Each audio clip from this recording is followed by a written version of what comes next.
Salam dostlar, bugün biz sizler menen Nexia birinci pokoleniyası boyunca söz kılabız. Bu videoda men sizlerge Nexia birinci pokoleniyasının minus plus жактарын айтамын. Videonun ayağına çeyin görüp like basıp подписка болуңуз. Анда mesela kettik. Özbek tuğandar Nexia birinci pokoleniyaсын mıқты kılıp çıkarışkan. Ходовой жактары жакшы.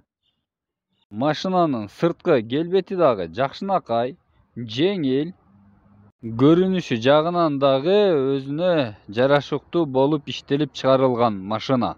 Машиналарды механика коробкаларында иштеп чыгарган. Туманный фара, печкалары жакшы иштейт. Машинанын комфорт жактары өзүнө жарашыктуу, жетиштүү десек болот. Бардычок жактары дагы кенен, чоң. Бул жерлерге дагы бирдемелерди койсо болот, удобный. Экинчи поколениясы бул жери дөң болуп, мындай койгонго ыңгайсыз, бирок бул биринчи поколениясынын салонунун ичи BMW 5 сериясы сыяктуу. Мынтип бир өзгөчө бир жакшы эмелер менен комфорттор менен иштеп чыгарган. Татулук жактары мындай материал эмес, момундай бир сыйгалак кожаный сыяктуу болгондуктан мындай жууп койсо таза болуп турат. Ушул жактарын жакшы кылып жасаган. Ушул биринчи поколениясы ичи кененирээктей көрүнөт, экинчи поколениясына салыштырмалуу.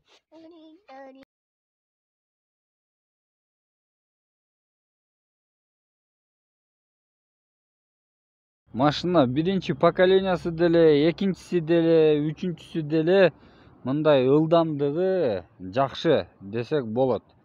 Бат жүрөт, ылдам, резвый машина. Мындай багажник жагы дагы кенен. Ключ запасной баллондор менен. Деңгиси Nexia жакшы машина. Аккумуляторун алып койдум мен. Азыр күн суук болгонуна байланыштуу тоңуп калбасын деп сыртта. 1.5 объемдогу мотордогу машина.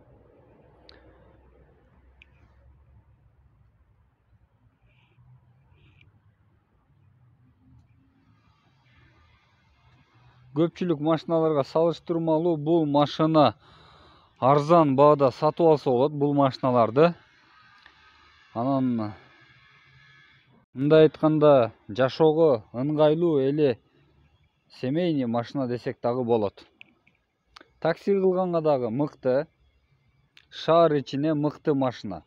Жада калса көлгө, мисалы үчүн Бишкектен ысык көлгө барып келгенге аябай ыңгайлуу машина. Бул машиналар менен Ош Бишкек жолунда деле каттап жүрүшөт, жакшы.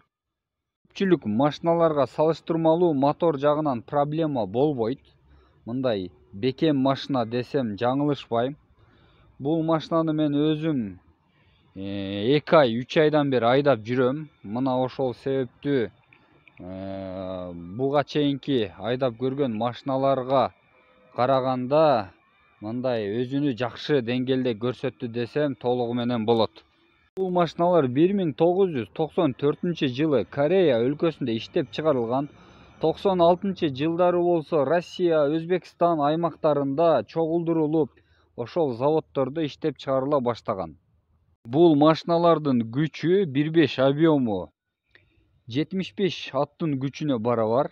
Экинчи поколениядагы Nexia 1.6, 16 клапандагы мотордун күчү 80 аттын күчүнөн 106 аттын күчүнө барабар болот.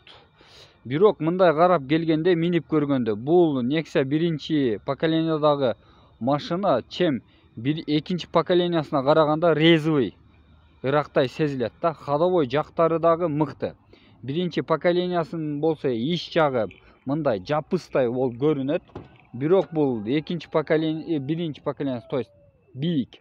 Экинчи поколениясы мындан караганда дагы жапыс да, мындай. Отурсаң жерге отуруп калгандай болуп элечи, ушундай сезимдер болот.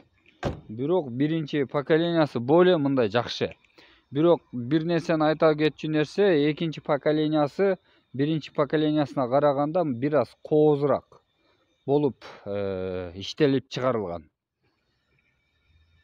Машина жеңил машина. Айдайын деген учурда бул дөңгөлөгү мындай шлифовать этип кетет. Сразу деген жүрбөйт мындай.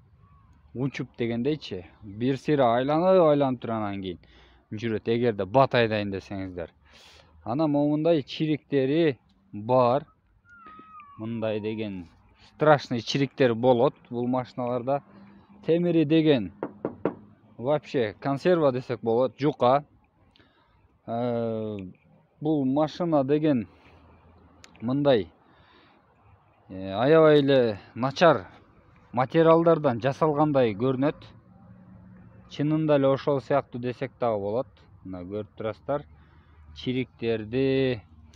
Машина эгерде удар боло турган болсо, бул бокомго деген водительди жөн эле өлтүрүшү мүмкүн.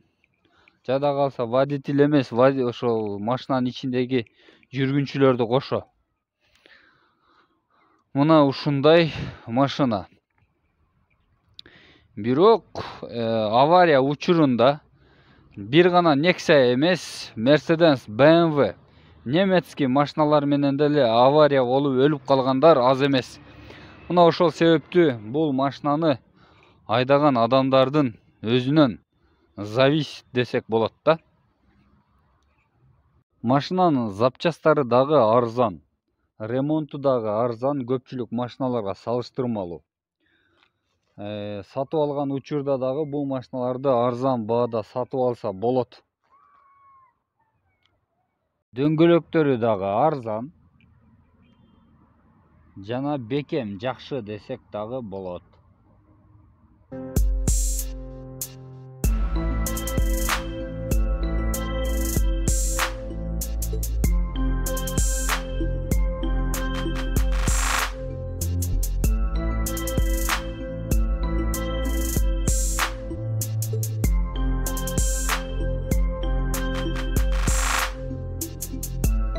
Бул жерлерин ачып, мисалы үчүн бул жака деген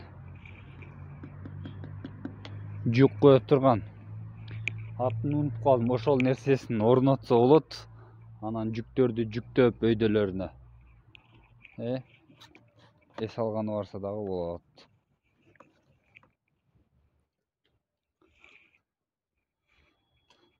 Машинанын узундугу 4 метрге жетет, бою 1,4 сантиметрге жетет.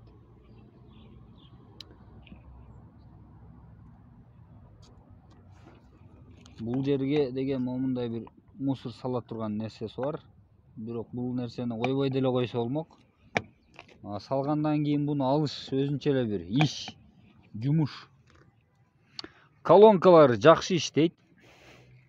Буфер сыяктуу, забуфер сыяктуу.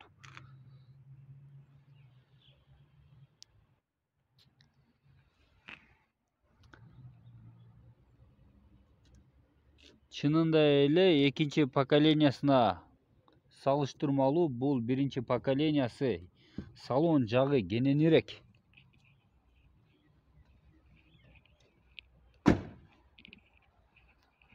Мына достор, ушундай кыскача толук минус плюс жактары мүнөздөмөсү болду. Видео жаккан болсо, пайдалуу болгон болсо, лайк басып подписка болуңуз.